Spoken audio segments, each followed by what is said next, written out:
Hola, la clase de hoy es sobre la resolución 2674 de 2013 e inherentemente sobre el decreto 3075 de 1997. ¿Por qué digo inherentemente? Porque ambos rigen.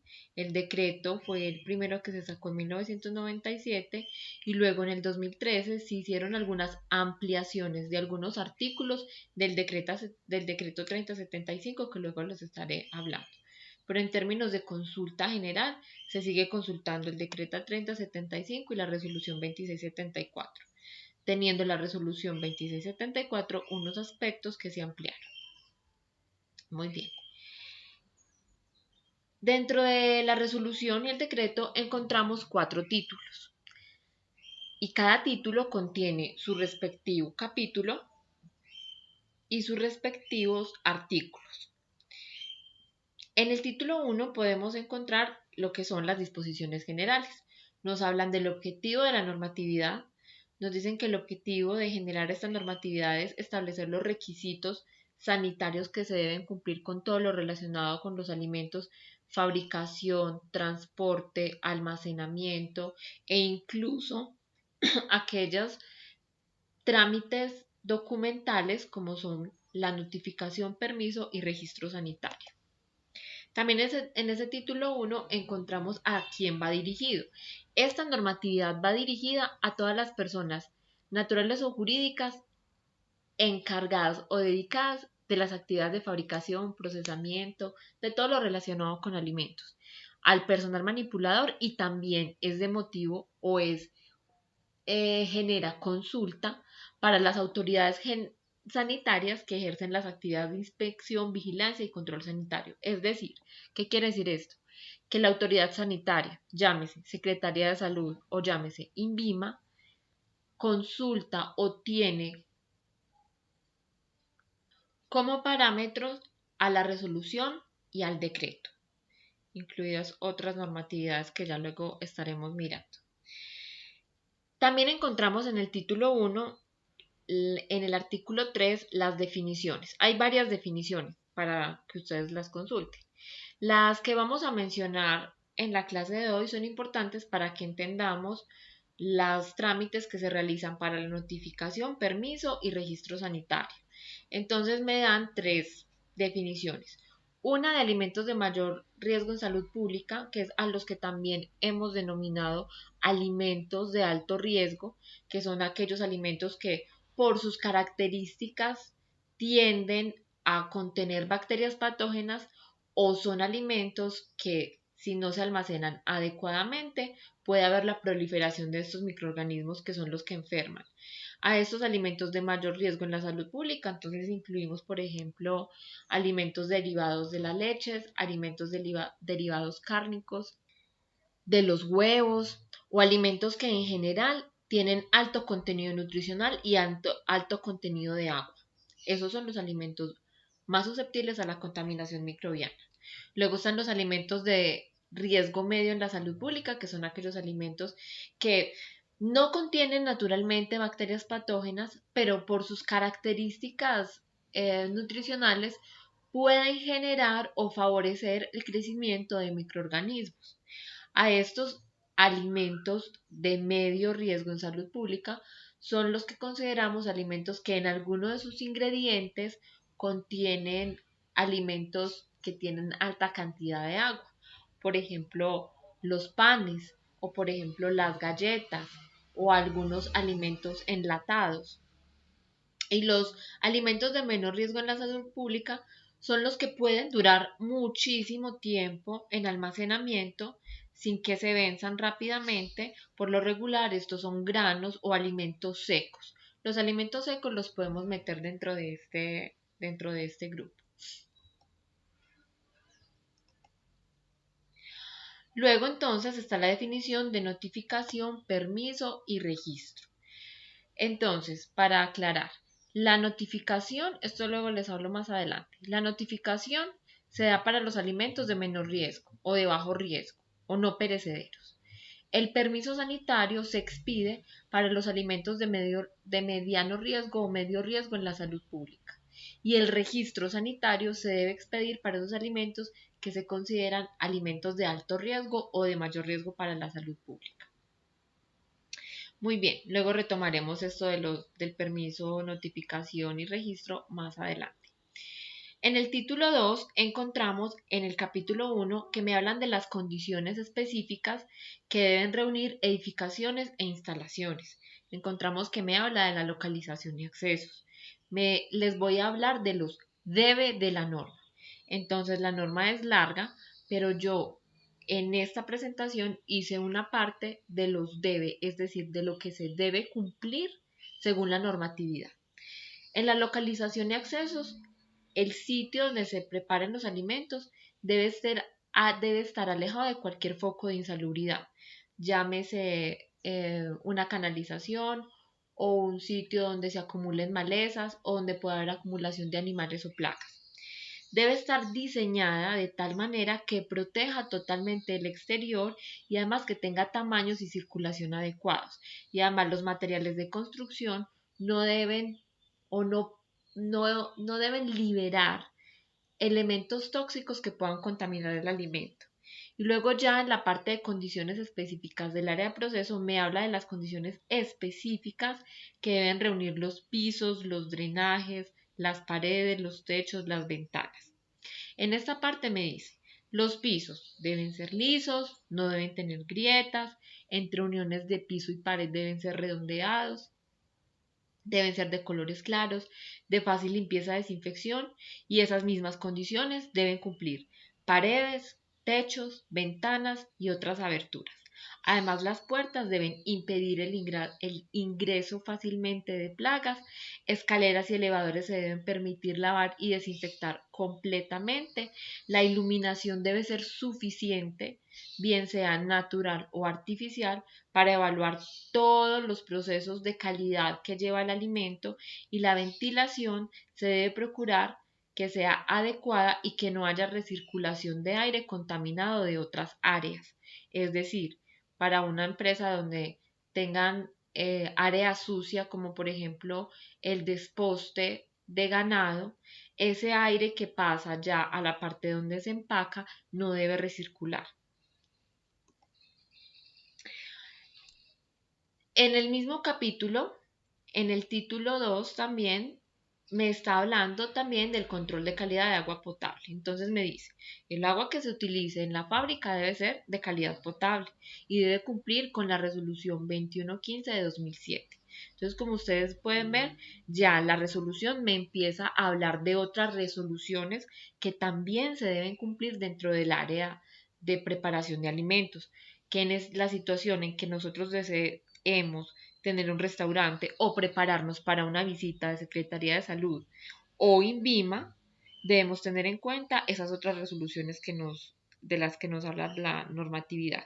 Algo importante, INVIMA solo visita fábricas de producción de alimentos y bueno, y también farmacéuticas, pero lo que nos compete en alimentos. Y Secretaría de Salud es la encargada de visitar restaurantes o tiendas o puestos de venta de alimentación directa. Muy bien, se debe proceder de agua a presión y temperatura requerida según el proceso, que si requiere un proceso con agua caliente debe tener tubería de agua caliente, sino con la temperatura normal del agua con la que llega al acueducto. Los sistemas de tuberías deben garantizar la protección del agua. Esto es importante porque una cosa es el agua que llega, que EPM despacha hacia los sitios, pero si son tuberías que son muy viejas o que están diseñadas en materiales que permiten la migración de sustancias tóxicas hacia el agua, esto es responsabilidad del dueño del restaurante o del dueño de la fábrica. Vigilar que esas tuberías estén adecuadas para las condiciones de fabricación de alimentos. Esto cambió acá. En el decreto 3075 no se hablaba de disponer de un tanque de almacenamiento de agua. Ya en el 2674 me dice que todo sitio donde se preparen alimentos debe disponer de un tanque de almacenamiento de agua con el abastecimiento suficiente para un día de producción y debe estar diseñado con materiales que permitan la protección de esa agua y que también este tanque se debe incluir en los procedimientos de limpieza y desinfección. Título 2, capítulo 1. Seguimos con el mismo título y seguimos con el mismo capítulo. Me está hablando de la disposición de los residuos sólidos. La disposición de los residuos sólidos se debe hacer de tal manera que no haya contaminación cruzada o que no permita la contaminación de los alimentos que se procesan. Me habla, por ejemplo, esto pica mucho en los restaurantes. Ojo, si hay residuos de fácil descomposición, como son las sobras de los alimentos, y el camión de la basura no circula todos los días, se debe tener un área de cuarto frío para almacenar esos residuos. Esto es importante porque en muchas visitas se desconoce esto y se tienen los residuos orgánicos fermentando, generando bacterias patógenas, llamando plagas, y esto va a contaminar finalmente los alimentos.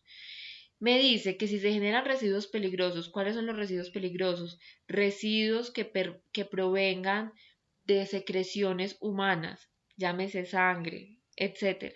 Se debe cumplir con la reglamentación que ven aquí. Entonces, otra vez me manda hacia otra reglamentación que debo cumplir dentro de la misma resolución.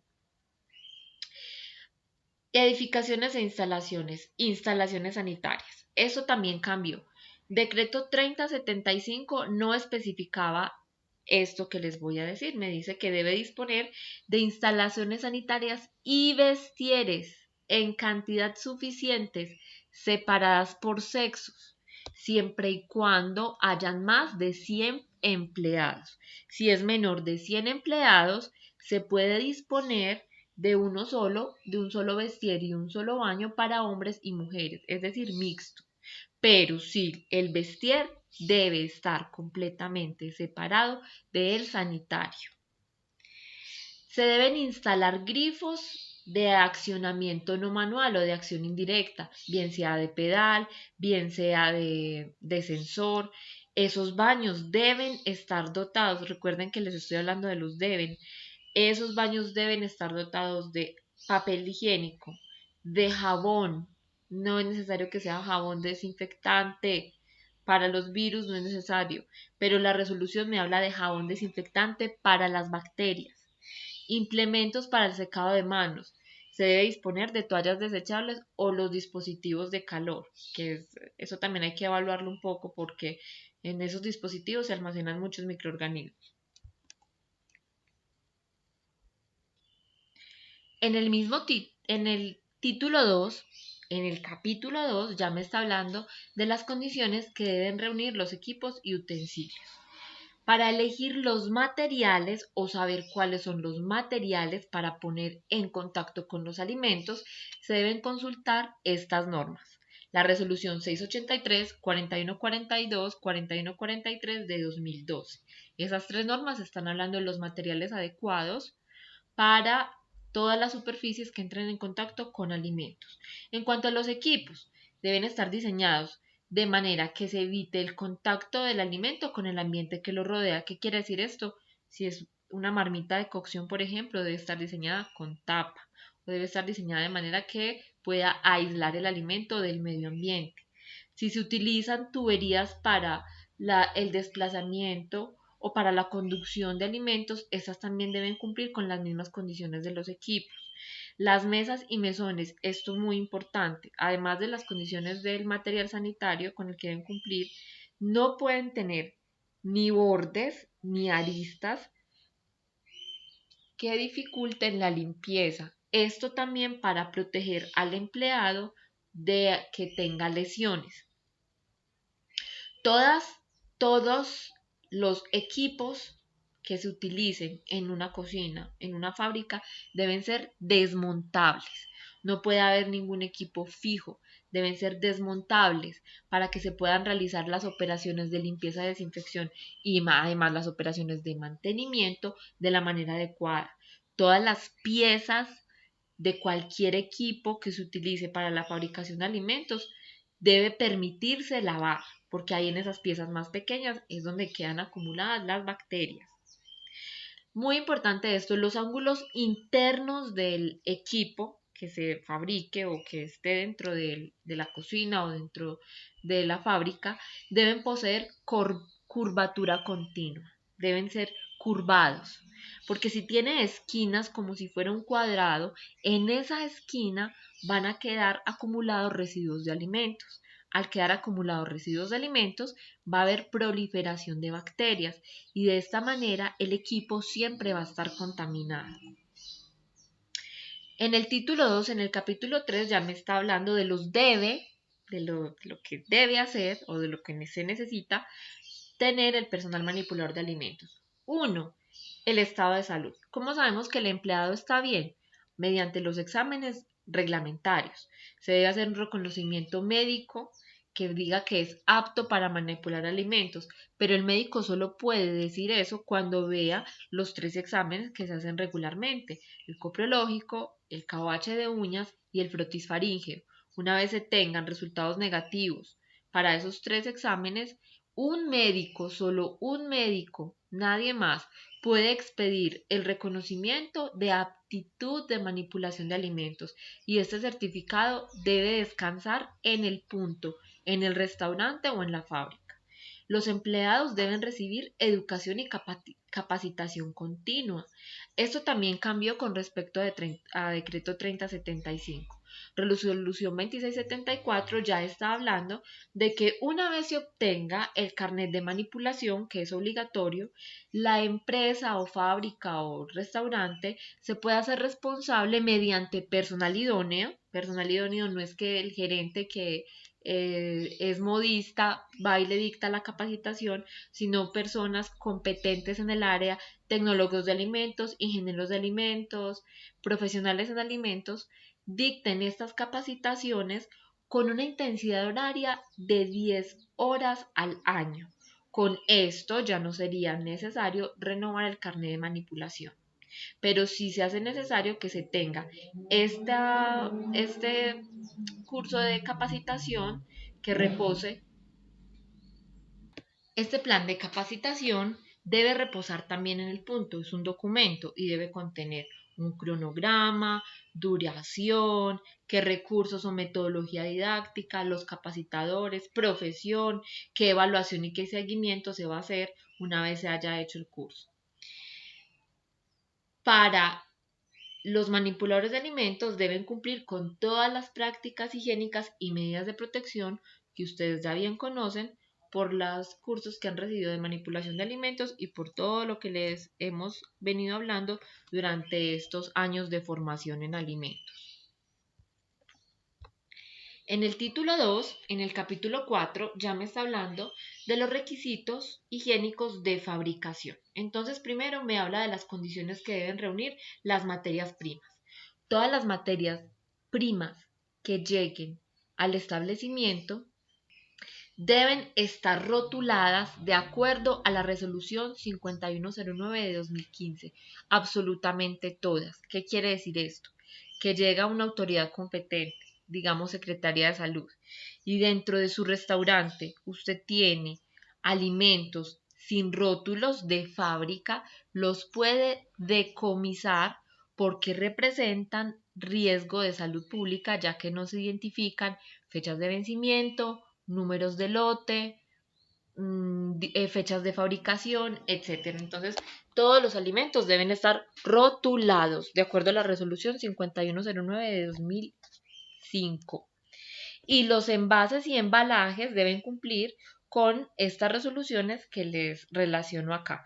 Estas resoluciones básicamente hablan principalmente, la 683, de los materiales de empaque adecuados para poner en contacto con alimentos. También me dice que durante las operaciones de fabricación deben ser secuenciales. ¿Cómo así? Es decir, empiezo con una fabricación de recibo de alimentos, prealistamiento, cocina fría, cocina caliente, parrilla, de tal manera que las operaciones no generen contaminación cruzada. Los rótulos que se desarrollen o que se hagan para identificar los alimentos deben permitir la trazabilidad del producto. Es decir, esto sucede mucho. Una vez es abierto el empaque original, digamos por ejemplo de unas salchichas, ese empaque o ese alimento ya no va a cumplir con la fecha de vencimiento que dice originalmente, porque esa fecha de vencimiento se calcula teniendo en cuenta que el empaque se encuentre cerrado. Ya una vez abierto, ya la fecha de vencimiento empieza a disminuir. ¿Qué se hace regularmente entonces en las fábricas o en los restaurantes? Se deben crear rótulos en donde se evidencie la fecha en que lo destaparon o en que se procesó, el nombre del producto y la fecha de vencimiento original del empaque. Ahora, si se está hablando de alimentos preparados, es decir, se hizo un arroz con leche para el postre, se hizo hoy y él va a ser postre para el día de mañana. Entonces, ese arroz con leche se debe rotular con la fecha en que se fabricó, quién fue el responsable de la fabricación y el nombre del producto. Esto me va a poder tener una mejor trazabilidad en cambio de que haya alguna incidencia de ETA.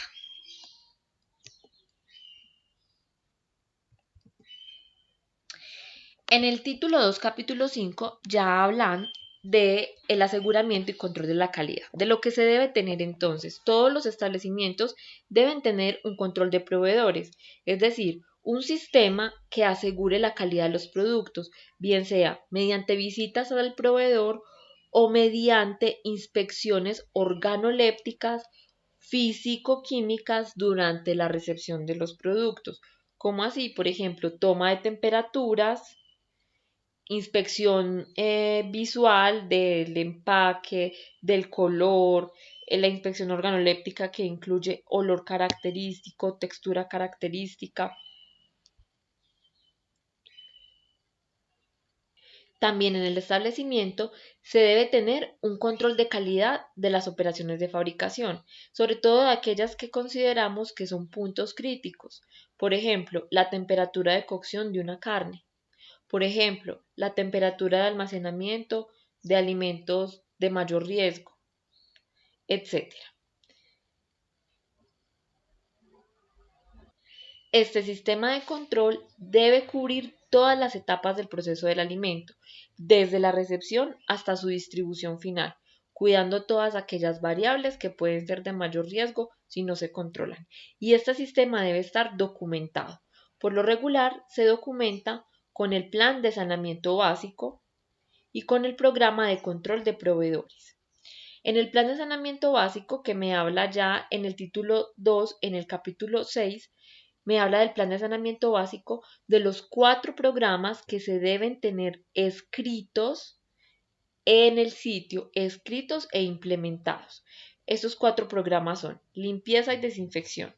En este programa se establecen los parámetros para las rutinas diarias de limpieza y desinfección, control de desinfectantes, tiempos de contacto y operaciones específicas de los procesos de limpieza y desinfección. En el programa de desechos sólidos, el programa de control de plagas y el control de agua potable también se establecen directrices para cada una de estas variables. Este programa debe permanecer en el sitio y a su vez este programa tiene formatos de control o para seguir el control de su ejecución. Por ejemplo, el programa de limpieza y desinfección tiene formatos para seguir los procedimientos de limpieza y desinfección que se realizaron en un día. Por ejemplo, qué se limpió y qué se desinfectó, cuánto tiempo se hizo la desinfección, qué desinfectante se utilizó, etc. Para el programa de desechos sólidos se regula la separación de los sólidos de acuerdo al Ministerio de Protección de Salud. Y para el control de plagas y el control de agua potable se establecen los parámetros, las barreras físicas y químicas que se pueden utilizar para el control de plagas y para el del agua potable, esos parámetros que me ayudan a identificar dentro de mi fábrica o dentro de mi operación cuándo el agua es potable y cuándo no. Todos tienen registros, todos son documentos que se deben o que se desarrollan, principalmente lo desarrollamos los ingenieros de alimentos, también lo puede desarrollar un tecnólogo en alimentos o gente o personas relacionadas con los alimentos y que tengan experiencia en ello. Bueno, para el almacenamiento son muy específicos en los debe. Entonces, lo primero, se deben tener controles de primeras entradas y primeras salidas para hacer una correcta rotación del producto. Los cuartos fríos deben estar en condiciones de temperatura y humedad suficientes para mantener los productos perecederos inocuos. Estas temperaturas no deben superar a los 4 grados centígrados.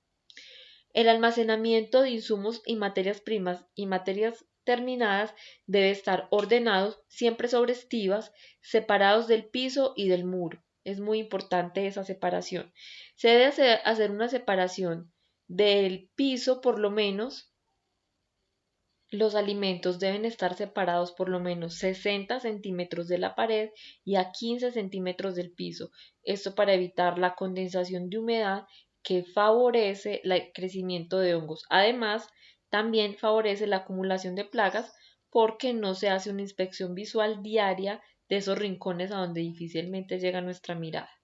Se deben tener áreas independientes y esto no lo perdonan. Se deben tener áreas independientes para almacenar materiales tóxicos o de limpieza y desinfección, como plaguicidas, artículos de aseo o sustancias peligrosas. Además, todas las áreas deben estar perfectamente delimitadas. Es decir, esta es el área de almacenamiento, esta es el área de proceso, esta es el área de servicio o el área de vestir, de baños, etc.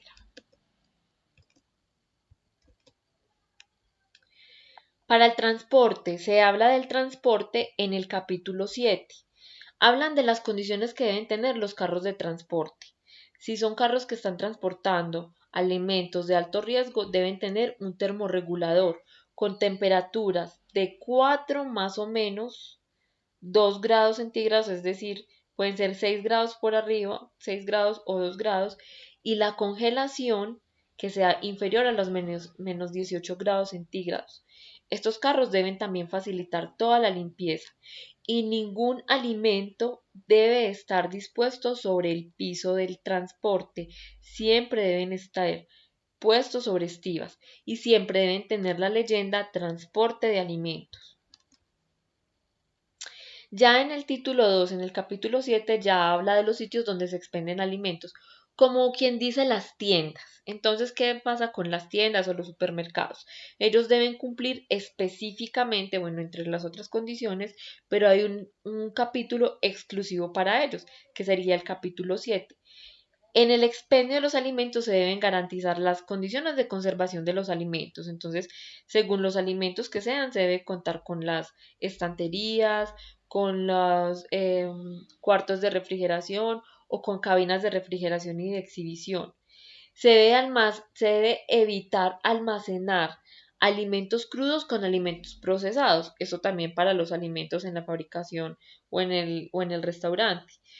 Se debe contar con toda la infraestructura y los equipos necesarios para su conservación y se prohíbe la exhibición y venta de alimentos que hayan sido alterados, adulterados, contaminados o con fechas de vencimiento caducados. Esto da para la decomisación o el decomiso de las mercancías.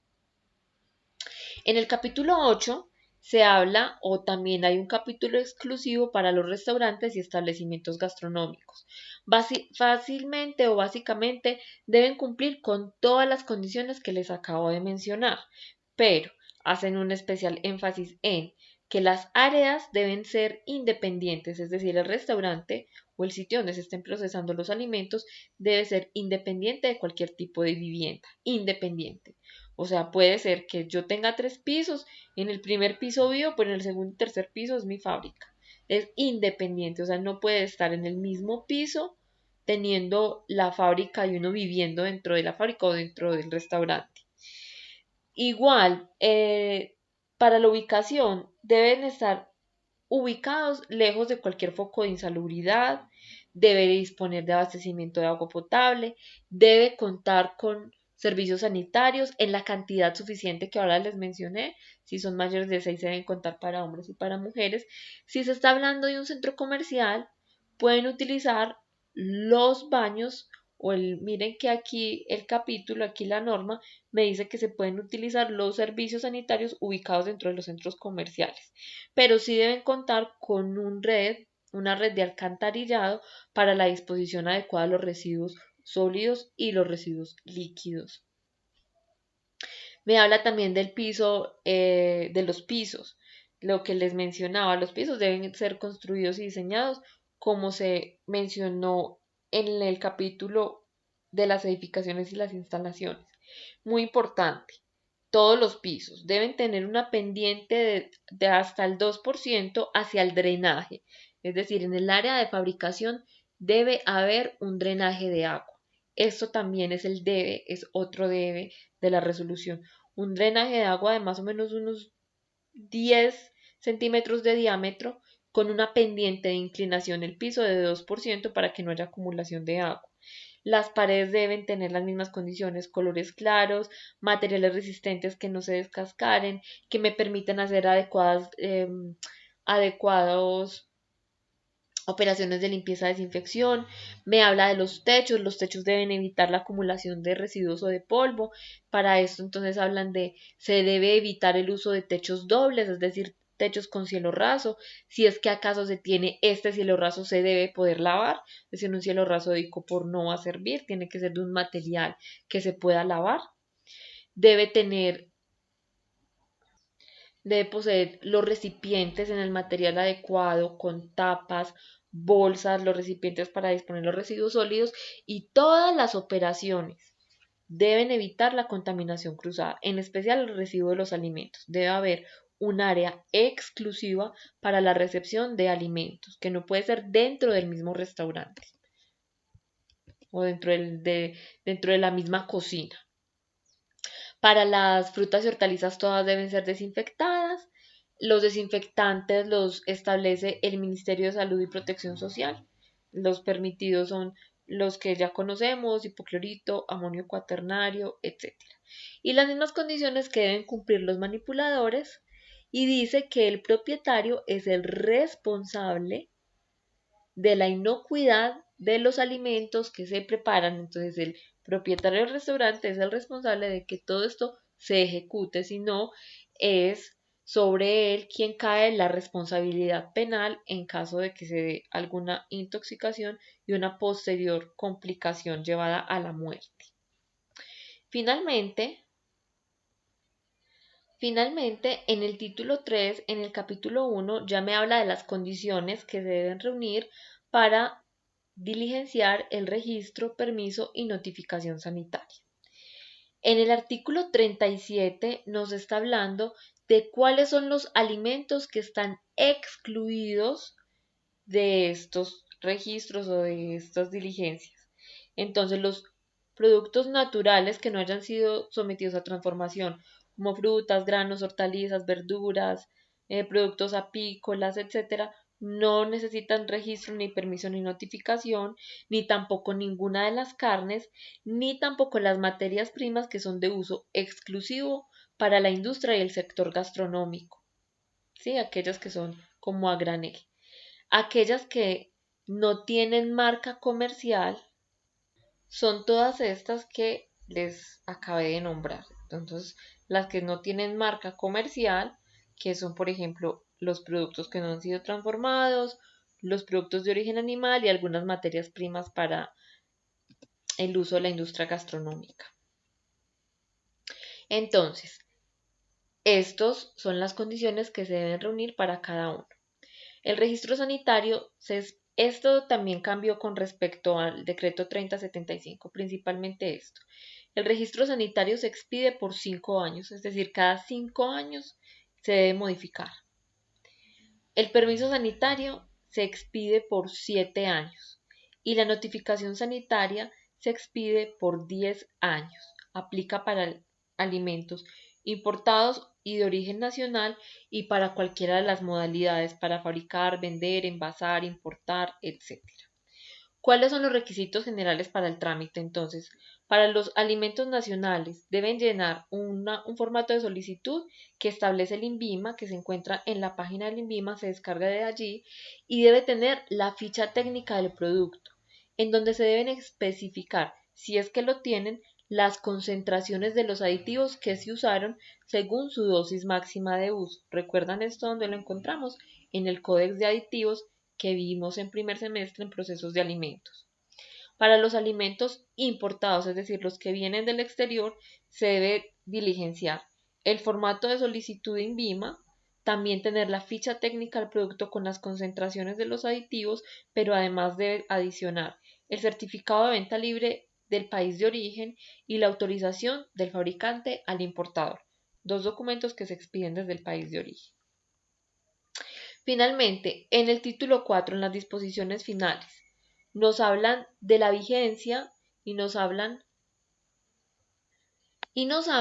de que el decreto 3075 sigue aplicando. Miren que aquí, justo en el título 4, en las disposiciones finales, en el artículo 53, me dice que el decreto 3075 no fue derogado por la resolución. Es imposible que una resolución derogue un decreto. Entonces, esta me habla de las vigencias. Luego me dice que a partir de la fecha, es decir, de la fecha en que se publicó de los 12 meses, a partir de la fecha, entra en rigor o entra en vigencia la normativa 2674 con esos artículos que fueron ampliados. Miren que en ninguno de sus apartes se menciona la derogación del decreto 3075 y el 444 de 2004, que son los que establecen la resolución, permiso y registro sanitario. Es decir, siguen cumpliendo con las mismas condiciones, pero la 2674 especificó o amplió el tema del tiempo en que se expide. Finalmente, conclusiones. Resolución 2674 no deroga 3075 ni tampoco deroga el decreto 444, que es el que me habla de las condiciones para expedir el permiso sanitario.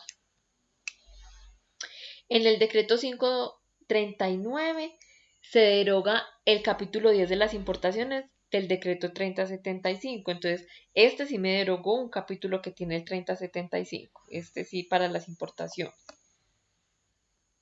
Y me dice que para los productos cárnicos se siguen teniendo en cuenta las acciones de inspección, vigilancia y control que establece el decreto 3075.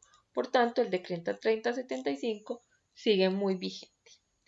Eso era todo lo que les tenía que contar por hoy. Que tengan un feliz día.